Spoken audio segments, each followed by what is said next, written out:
चंद्रयान-3 के सफल लैंडिंग के बाद अब भारतीय अंतरिक्ष अनुसंधान संगठन इसरो और एक नए मिशन के लिए पूरी तरह तैयार है, जिसका नाम है आदित्य L1 मिशन। आखिर क्या है ये आदित्य L1 मिशन, पहले हम इसको समझते हैं। शनिवार 2 सितंबर 2023 को सुबह 11:50 पर श्रीहरिकोटा से आदित्य L1 को लॉन्च किया जाएगा। इसरो के इस मिशन का उद्देश्य सूर्य का अध्ययन करना है, जिसके लिए आदित्य L1 को तैयार किया गया है। तो किस प्रकार आदित्य L1 सूर्य का अध्ययन करेगा, आइए पहले इसको हम समझते हैं। आदित्य L1 मिशन को सूर्य का अध्ययन करने के लिए तैयार किया गया है। यह अपने साथ 7 पेलोड लेकर सूर्य की तरफ रवाना होगा। आदित्य L1 में लगे पेलोड सूर्य की बाहरी परत में क्रोमोस्फेरिक और कोरोनल हीटिंग का अध्ययन करेंगे। आदित्य L1 सूर्य का अध्ययन करने वाला पहला भारतीय अंतरिक्ष मिशन है।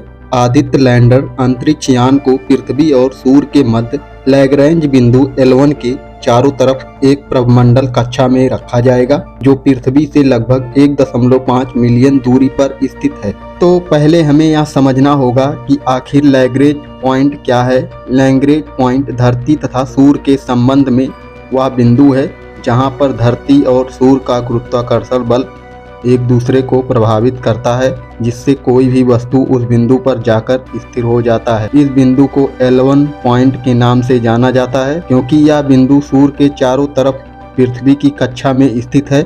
इसलिए यहाँ पर आदित्य L1 को रखा गया है, जिससे यह सूर्य के चारों तरफ घूम सके और उसका अध्ययन आसानी से कर सके। सूर्य पर क्या अध्ययन करेगा Aditya L1? Aditya L1 corona के दूरस्थ अवलोकन और लैग्रेंज पॉइंट पर सौर वायु का अवलोकन करेगा। लैग्रेंज पॉइंट पृथ्वी से लगभग 15 लाख किलोमीटर दूरी पर है। आदित्य L1 अपने साथ 7 पेलोड लेकर जा रहा है, जो अलग अलग वेब बैंड में फोटोस्फीयर, क्रोमोस्फीयर और सूर्य की सबसे बाहरी परत कोरोना का अध्ययन करेंगे।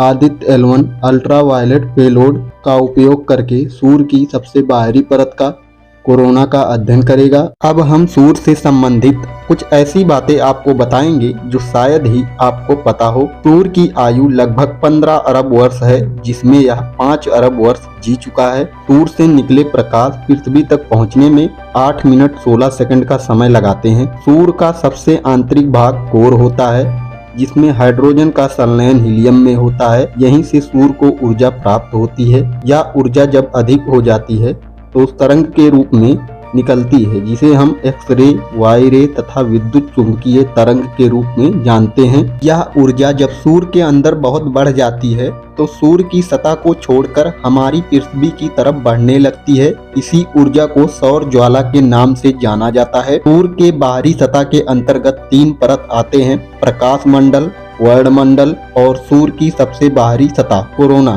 तो आदित्य L1 को इन्हीं तीनों परतों के अध्ययन के लिए तैयार किया गया है। वैज्ञानिकों का मानना है कि जैसे जैसे सूर्य की आयु बढ़ती जाएगी, उसकी ऊर्जा भी बढ़ती जाएगी। इसी के कारण आज धरती पर दिनों दिन तापमान बढ़ता जा रहा है, जिससे आने वाले समय में पृथ्वी पर रेडिएशन इतनी बढ़ जाएगी कि पृथ्वी पर जीवन संभव नहीं रहेगा। तो इन्हीं सब कारणों के लिए यह मिशन तैयार किया गया है, जो कि सूर्य के बारे में विस्तृत अध्ययन करेगा और सूर्य से भविष्य में होने वाली किसी भी आपदा से हमको बचाएगा।